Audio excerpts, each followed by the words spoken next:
Fala aí, rapaziada do nosso canal Futebol Total Oficial, trazendo mais um vídeo aqui no nosso canal e logo cedo aí trazendo as notícias do Palmeiras de hoje. Primeiramente, um bom dia a todos que estão assistindo esse vídeo, um ótimo trabalho aí para quem vai trabalhar, quem tá acordando cedo aí tomando seu café, bom dia a todos.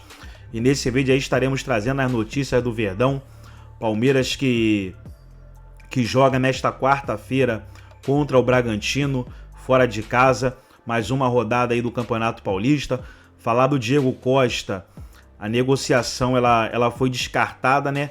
Mas eu não vou falar aqui que tá 100% descartada, pessoal, porque é aquele negócio, né? A gente nunca sabe o dia de amanhã. A gente nunca sabe. Uma hora falam uma coisa, outra hora falam outra, então mudam de ideia. Então vai saber. A princípio tá descartado, já saiu até no GE e tal, que tá descartado, que o Palmeiras não vai contratar, mas vai que mudam de ideia, né? Então não vou 100% cravar que tá descartado, porque eu não tô lá no Palmeiras, eu não tô na cabeça do Abel Ferreira, mas a gente vai ficar de olho e qualquer informação estaremos trazendo aqui no nosso canal.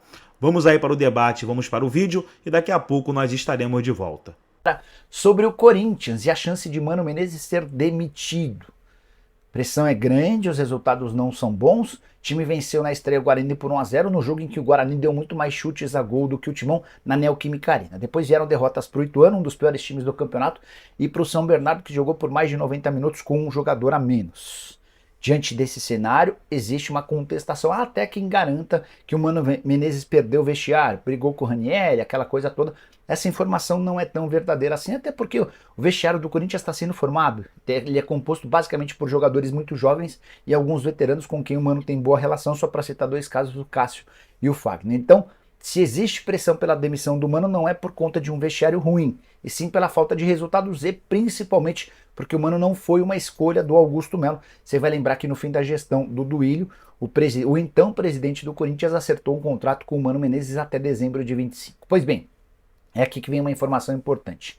Contei para vocês nas últimas semanas que a multa rescisória do Mano Menezes seria paga da seguinte maneira em caso de demissão. Se ele caísse em 2024, o pagamento se daria com o salário dele até o fim do ano de 24. Se ele caísse em 25, a multa se daria referente ao pagamento de 3 salários. Essa informação me havia sido passada por uma pessoa muito próxima ao Duílio, que foi o responsável por esse contrato longo com o Mano. Mas, conversando com uma pessoa do staff do Mano, a informação é diferente. Essa pessoa assegura que o valor do cálculo para a demissão do Mano Menezes hoje gira na casa dos 20 milhões de reais.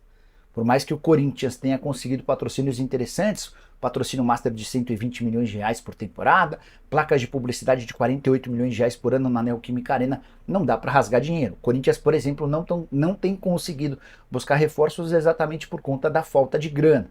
Só para vocês terem uma ideia, o Gabigol era um jogador pretendido e não foi contratado por falta de dinheiro. Mesma coisa em relação a Borré, Luiz Henrique, entre outros. Será que o Corinthians pode se dar o luxo de gastar 20 milhões com a dispensa de um técnico diante de um mercado bem complicado? A resposta hoje é não. O Corinthians terá Mano Menezes no banco de reservas na partida dessa terça-feira contra o São Paulo. Nicola, mas e se o São Paulo vencer o Corinthians e quebrar o tabu de o Timão nunca ter perdido para o seu rival dentro de casa? Isso poderia abalar a situação do Mano? Certamente sim. Mas 20 milhões de reais seguem sendo bastante dinheiro. E o Mano não tem a mínima pretensão de abrir qualquer centavo dessa multa em caso de demissão. Então, enorme encruzilhada para Augusto Melo. E aí a gente precisa puxar a orelha do Duílio Monteiro Alves, pior presidente da história recente do Corinthians, um cara responsável por uma assinatura de um contrato que demanda um enorme problema para o próximo presidente. É incrível como a cada dia que passa a gestão do Duílio Monteiro Alves vai se mostrando pior. Ou você pensa diferente? Use espaço para comentários e avalie, beleza? Quero fechar. Essa não foi a primeira. Em dezembro o Abel já havia dito que era necessário trocar o gramado. Infelizmente, foi preciso um atleta do Palmeiras recém-chegado, no seu primeiro jogo como jogador do Palmeiras nesse estádio, ter uma lesão grave que vai prejudicar boa parte da sua temporada para a discussão mudar. Então não é mais o choro de quem não gosta do gramado sintético. Era uma preocupação sempre citada, mesmo quando o gramado estava bom, do risco que esse tipo de jogo poderia se apresentar para os atletas. E na medida que o gramado foi piorando por falta de manutenção, e aí o Palmeiras não é responsável por isso, o Palmeiras é, de uma forma ou de outra, responsável pela crise que existe entre ele, Palmeiras, e a empresa que construiu e administra o estádio. A partir dessa piora do gramado, o risco fica maior. Essas imagens, Sim. elas são assim, meio... É nojento isso aí, cara. Sim. Isso aí são as bolinhas que ficam dentro do gramado e que foram derretidas pelo calor, pela alta temperatura, pela manutenção ruim. Isso é uma coisa grotesca. Então a gente não tem mais só adversários reclamando. A gente tem agora também o Palmeiras reclamando. E isso torna a situação ainda mais insustentável. É uma pena para os atletas. O caso do Juliano, ele ficou 11, 12 minutos em campo. Vai ficar agora semanas fora com uma lesão muscular. Jogador veterano. Então, assim, o gramado tem que ser trocado. E isso é fato, isso é muito grave.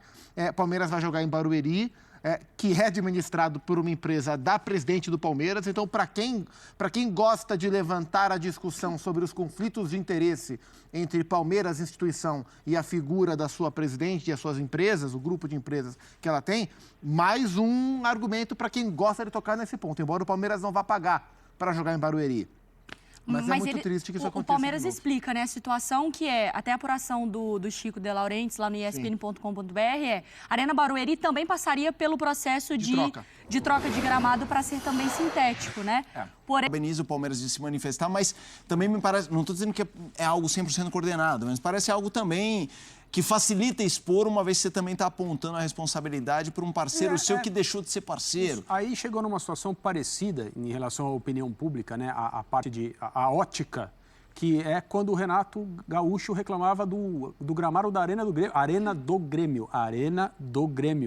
Mas quem cuida do gramado não é o Grêmio, é uma outra empresa parceira. E o Renato, lembram? Mandava a porrada no gramado dizendo, olha, isso aqui não dá. É complexa a coisa. Então, nós temos estádios muito bons no Brasil, as arenas da Copa, as arenas que foram feitas na mesma época das arenas da Copa, independentemente de terem sido utilizadas no Mundial ou não, o caso do estádio do Palmeiras, são ótimos lugares para assistir futebol. Mas e os campos? E para jogar futebol, né? E para jogar. E para os jogadores brasileiros. E as pessoas ouvem, né, a gente sempre criticando aqui o futebol brasileiro fora das 4 linhas, porque a nossa classe de dirigentes parece que é uma coisa eterna, né, porque não tem renovação. É claro que tem, porque nada dura para cima. A prática não tem, a prática não se renova, né? A gente espera que com a era das SAFs as coisas comecem a mudar. Senta lá, garoto. Exato. Senta lá, espera aí, porque os titulares hoje são Flaco e o Rony. Acho que isso... Dá pra jogar os 3. Não vai... Até dá pra jogar os 3, evidentemente. Eu acho que, assim, o Abel, ele tá tateando. Ele já demonstrou que confia no Flaco. Acho que falou isso até com todas as letras depois do jogo contra a Inter de Limeira. Confia, quero dizer, ele acha que o cara tem muito potencial para, em algum momento, estourar. Você vai dizer que a atuação dele contra o Santos foi maravilhosa? Não acho que tenha sido, mas ele fez o gol. O Rony está tentando voltar aos seus melhores momentos. A questão do ataque do Palmeiras é muito clara. Hoje o Abel tem um titular indiscutível, que é o Endrick. Os outros... Que vai embora. Que vai embora em junho. Vai embora. E aí tudo bem, você vai ter o Dudu, mas você não sabe, que também é teoricamente titular indiscutível. Que Dudu é. Mas que Dudu volta ao Palmeiras. Então, assim... Hoje, o Abel está tateando para tentar encontrar um atacante. E acho que tem deixado mais claro do que costuma deixar quando ele fala da necessidade de reforços, que ele precisa desses reforços. Ele já precisava antes mesmo da chegada do Bruno Rodrigues. Aí o Bruno Rodrigues chega e se machuca. Então, assim, ele vai ter que buscar soluções. Tem vários jovens de qualidade. Pode ser que o Estevão, no final do ano, esteja fazendo o que fez no final do ano passado o Endrick. Pode ser, mas, assim, não é o normal e você não pode contar com isso. Luiz Guilherme, onde ele vai chegar, onde não vai chegar. Eu acho que o Abel fala bem quando ele diz, olha, a gente já tem um monte de jovem promissor e bom. Esses caras já estão aqui. E eu vou aproveitá-los. Agora eu preciso de alguém... outra categoria de mais experiente, que conheça o futebol brasileiro, que conheça Agora, o Jean, contexto. Nesse ponto, claro, o Palmeiras é o campeão brasileiro. Se não tivesse vencido esse título por circunstâncias especialíssimas, que, né, não vamos nem que aconteceu em 2023 com o Botafogo, o início de ano do Palmeiras seria totalmente diferente, eu digo, com torcida, com crítica, porque a contratação não vence. O torcedor, mas seria para cima da Leila. E o torcedor, não para cima do torcedor do Palmeiras, sim, hoje você tem uma rivalidade por disputa de títulos no futebol brasileiro, que é Palmeiras-Flamengo, Flamengo e Palmeiras. Exato. Então o torcedor olha o Flamengo no mercado, ele não quer saber se a Leila está emprestando o avião, se o gramado está ruim. Fala assim, poxa, cadê o Palmeiras nesse mercado? E não está presente. Não dá nem para passar perto. É que o mercado do Flamengo é o Disney World, é o mundo dos sonhos, então, é fora da realidade. Mas é que o do Palmeiras, o que o campo não tem sido. O Palmeiras acho que está oferecendo muito pouco, Beijo. Concordo com você. Assim, Mas o próprio Abel disse depois, se não me engano, entrevista depois do segundo jogo. O outro não é nem o parquinho ali.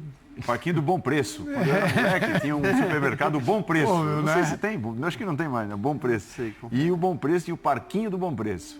De vez em quando aparecia lá na tua região. Boa, era uma festa, aquela roda gigante perigosa. Porque o Abel disse depois, acho que do segundo jogo, que ele vai usar o estadual para dar rodagem para os meninos, avaliar o que o elenco precisa.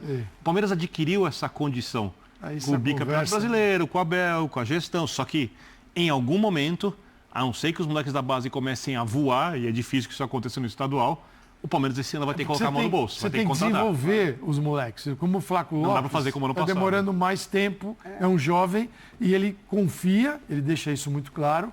E ele falou do Endrick. Ele falando do Endrick também é divertido. Ele fala assim, tá lá no Real Madrid. Ele viu as férias do Endrick. Ele falou, não sei com que cabeça volta. Cabeça ele vai voltar, claro. O cara tá ali lá no Real Madrid, do lado da foto do Cristiano Ronaldo, com Vinícius, Carlo Ancelotti. Aí você traz esse menino, realidade, vem cá, tem um rabicho de estadual para você aqui. Mas... Tal, né? Aí ele fala, pô, que bacana, né? Super motivado. Óbvio que a cabeça dele está em Madrid. O que não significa que ele não vai conseguir se concentrar no jogo. Exato. Isso é óbvio. Mas assim, o que eu acho é que assim, até quando ele elogia o Flaco, ele cita o Rafael Veiga, como quem diz. Vocês lembram quanto tempo o Veiga levou para virar esse Veiga? Perfeito. E aí, quando ele diz isso, acho que também ele está dizendo, não necessariamente o Flaco Lopes vai estourar e vai ser esse cara nessa temporada e tudo mais. Então, ele mesmo talvez tenha dúvidas, e provavelmente tem, a respeito de em que ponto os jovens jogadores e bons atacantes do Palmeiras... Ele também não pode ficar esperando, né, Jean? Ele não pode ficar vou esperar o ano que vem. Não, ele tem que competir Calçade, agora. Eu acho o seguinte, a gente fala muito do Flamengo, mas hoje, se a gente falar exclusivamente do ataque, tá? Porque eu acho que o Palmeiras tem uma defesa muito forte, um elenco muito forte na defesa, um ótimo elenco também no meio-campo. A questão é o ataque especificamente. A gente fala do Flamengo, mas com o Flamengo não existe nem comparação. Não dá para competir. Nem comparação. Acho que com o próprio Atlético, hoje eu estava aqui até listando, se a gente pegar Hulk, Paulinho, Vargas, Zaratio, Pavon, Igor Gomes, Allan Kardec... É muito forte. São jogadores... É muito forte. Você pode até falar, alguns deles... Scarpa agora. O Scarpa, então. É que o Scarpa... E tem o Inter também. Porque se eu for citar Scarpa, eu tenho que citar o Veiga. Mas vamos pegar o Palmeiras. Veiga, Luiz Guilherme, Rony, Flaco Lopes, Bruno Rodrigues, já machucado, Breno Lopes, Estevão... O Atlético tem mais potencial. O Atlético tem mais potencial. O Flamengo nem se fala. A construção de jogo, sim. O Internacional, Ener Valencia, Lucas Alário, Alan Patrick, né, dá para considerar. O Borrec vai chegar mais para frente. Maurício Borrec vai chegar, Luiz Adriano, Wanderson e Johan. Cara, então assim, o Palmeiras está atrás desses. E mesmo se a gente comparar com o São Paulo hoje... E o próprio Fluminense também. O Fluminense tem aqui também. Ganso, Renato Augusto, Cano, John Arias, Keno, John Kennedy... Ione Gonzalez. Douglas Costa. Douglas Costa, que acabou de chegar. Então, assim... É mais difícil. Tá diferente. É que eu brinco que a crença no Abel, ela tá virando quase sobrenatural. E isso... Assim, tem o Abel. Então, mas ela não é boa. Ela não é boa. Não é boa, Você não pode jogar essa habilidade do improvável nas costas do técnico, que pode tirar tudo possível do elenco e tem que contar com o erro dos outros para ganhar campeonato, senão não tá bom. Tá na hora de reforçar esse elenco. Então, o Brasileirão acabou. O Brasileirão foi ótimo. O Brasileiro. O Botafogo facilitou, o Palmeiras estava pronto. Não brilhante, mas dentro da sua organização, que a gente sempre ressalta aqui, era aquele mais preparado para ganhar e ganhou. Não quer dizer que 2024 vai ser a continuidade disso, porque os cenários mudam. O Jean descreveu bem. Os cenários começam a mudar nos adversários. E o teu Fala assim, o Palmeiras, onde é que entra nessa? Eu acho que faz muito pouco nesse sentido. Então, assim, a gente reconhece o título, mas a disputa em 2024 pode ser muito mais difícil. Se os times forem organizados, a gente vai ter um campeonato, muito mais campeonatos claro brasileiros mais alto dos últimos tempos. Todo mundo largar brasileiro e Libertadores. Esses ataques todos que a gente citou, e assim, são ataques muito fortes, acho que a gente tem um futebol brasileiro de maneira geral, olhando para o brasileiro, para a Copa do Brasil, para a Libertadores, pode viver mais uma grande temporada do ponto de vista da disputa, da emoção e também do ponto de vista técnico, com esses caras todos. E falar em técnica, a gente olha para o Rio de Janeiro e nota um Payet diferente, né? É um cara que pode dar o que falar na temporada. E não pode estar desse jeito, Antero? Não pode. Olha, Alex, eu ia até falar a respeito de São Paulo, quando o Carpini falou sobre esse peso do tabu, que, para mim, fosse São Paulino, sem dúvida, eu preferiria trocar a queda do tabu pela taça inédita da Supercopa do Brasil. Um troféu que o São Paulo ainda não teve, até pelo fato de ter conquistado a Copa do Brasil pela primeira vez em 2023. Claro que é mais valioso, ou mais valiosa essa taça do que uma vitória sobre o Corinthians. Sempre é importante passar por um rival, mas no caso desta semana é melhor ignorar o tabu e pensar no eventual título possível, muito possível, no final de semana em Belo Horizonte. Olha, Alex, durante um tempo eu achei que era uma reclamação infundada de adversários do Palmeiras, tanto que eu mesmo usei esse argumento. Falei, pera lá, o Palmeiras joga nesse campo e não há jogadores contundidos. Claro que a vantagem de estar mais acostumado ao toque da bola, à velocidade do jogo, do que propriamente a riscos. Só que agora eu vejo que o que era uma reclamação pontual acabou sendo algo geral, porque atinge também o Palmeiras. Falamos agora há pouco o próprio Abel, né, para o exercício, para a prática do esporte. Não, aí é para o exercício da profissão. O Palmeiras teve baixas importantes, o Dudu é a mais significativa por causa, estamos vendo agora, de descuido na manutenção do seu gramado. O Palmeiras até acho que está rompendo com a empresa, não vai, por exemplo, cuidar mais do gramado dos campos do centro de treinamento e precisa ver como ficará a questão do campo oficial, do seu estádio. E é uma pena, porque, como disse o Abel, quando ele chegou, o gramado era excelente. Era muito novo e em ótimas condições de uso. Agora, não. Está em petição de miséria. É preciso mesmo ver ou rever com urgência o que está acontecendo lá para não só facilitar a vida do Palmeiras quando jogar em casa, no sentido técnico, mas, sobretudo, para preservar a saúde de jogadores do Palmeiras e de qualquer outra equipe que venha visitá-lo. Não pode isso. E entra tudo num balaio muito grande que é essa relação conturbada, e não é de agora, entre Palmeiras e a empresa que fez a reformulação do antigo Palestra Itália, e desde, anos atrás, pontos ficaram a serem esclarecidos. Espero que a questão do gramado seja uma oportunidade para acerto. Será que é pedir muito? Parece que sim, até porque o Allianz Parque teve quase um mês, talvez um pouco menos, porque teve uma série de shows do Titãs ainda no final do ano, mas teve lá seus 20 dias para cuidar disso, né? Então precisou acontecer com o jogador machucado, reclamação, de todo quanto é lado para começar a tomar providência. O futebol brasileiro é administrado assim sempre. Antero, até amanhã. Como já? A essa altura? Muito obrigado, Alex. Fazer o programa aqui com você, o tempo voa e a gente nem percebe. É um prazer, bom retorno, bom regresso, que seja um ano de muitas, muitas atividades na nossa emissora e que nossa parceria seja renovada sempre. Por falar em parceria, faz uns 10 dias que aquele sujeito está sumido. Diz que está na fazenda descansando, mas está descansando. Então tá aí, pessoal, foi o vídeo onde os comentaristas debateram aí as notícias do Palmeiras de hoje. Lembrando que nessa quarta-feira teremos Bragantino e Palmeiras em Bragança Paulista, mais uma rodada do Campeonato Paulista 2024 e o Palmeiras vai em busca de um bom resultado. Gostou do vídeo? Deixe o seu like, se inscreva no canal, ative o sininho das notificações. Forte abraço a todos e até o nosso próximo vídeo aqui no nosso canal Futebol Total Oficial.